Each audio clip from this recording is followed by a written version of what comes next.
Online blackmail দিন দিন বেড়েই চলেছে।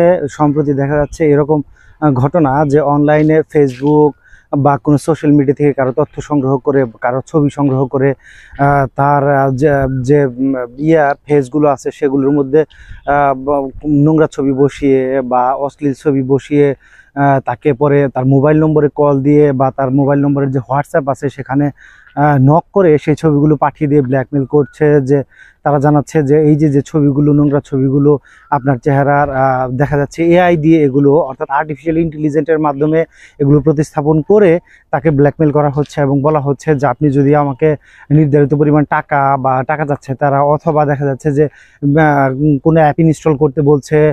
পরে দেখা যাচ্ছে যে মোবাইলের যে নিয়ন্ত্রণ তারা সেই অ্যাপের মাধ্যমে নিয়ে নিচ্ছে। তো এটি অর্থাৎ এই যে যে ব্ল্যাকমেল প্রক্রিয়ার মাধ্যমে মানুষকে নিঃস্ব করে দিচ্ছে বা মানুষের কাছ থেকে অর্থ হাতিয়ে নিচ্ছে। তো এটি থেকে বাঁচতে আপনাকে সতর্ক থাকতে হবে। ফেসবুক বা সোশ্যাল মিডিয়াতে আপনার ছবির আধিক্য কমিয়ে দিতে হবে। তারপরে হচ্ছে যদি অপরিচিত কল আসে সেগুলো থেকে আপনার অ্যাভয়েড করার চেষ্টা করতে হবে। সেই সমস্ত ফোন রিসিভ না করে বা হোয়াটসঅ্যাপ ব্যবহারেও সতর্ক হতে হবে। দেখা যাচ্ছে যে আপনাকে ব্ল্যাকমেল করলে আপনি পুলিশের সহায়তা নেবেন।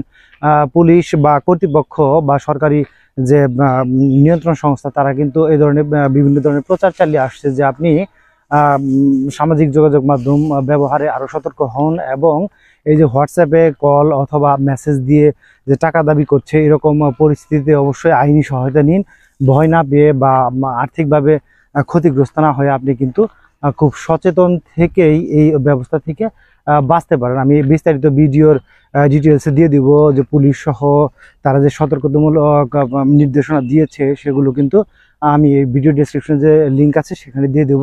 এখন অনেকেই বলে যে আসলে এআই দিয়ে কি নিখুঁতভাবে ছবির মধ্যে, বাজে ছবির মধ্যে অথবা অশ্লীল ছবির মধ্যে ফেস বসানো সম্ভব? হ্যাঁ, এআই এমন একটা টেকনোলজি বা আর্টিফিশিয়াল ইন্টেলিজেন্ট যে এমনভাবে চেহারা মিক্সিং করা হয় বা রিফেস করা হয় যে আপনি কোনোভাবেই ধরতে পারবেন না যে এই লোকটা তিনি নয়। ছবির ক্ষেত্রে যেমন এটি হয়, এটি কিন্তু ভিডিওর ক্ষেত্রেও হয়। তো ভিডিও এবং কিছু কিছু ক্ষেত্রে অডিওর ক্ষেত্রেও হয়। তো এই সমস্ত ব্ল্যাকমেইলিংয়ের যে সংখ্যা সেটি কিন্তু দিন দিন বাড়ছে।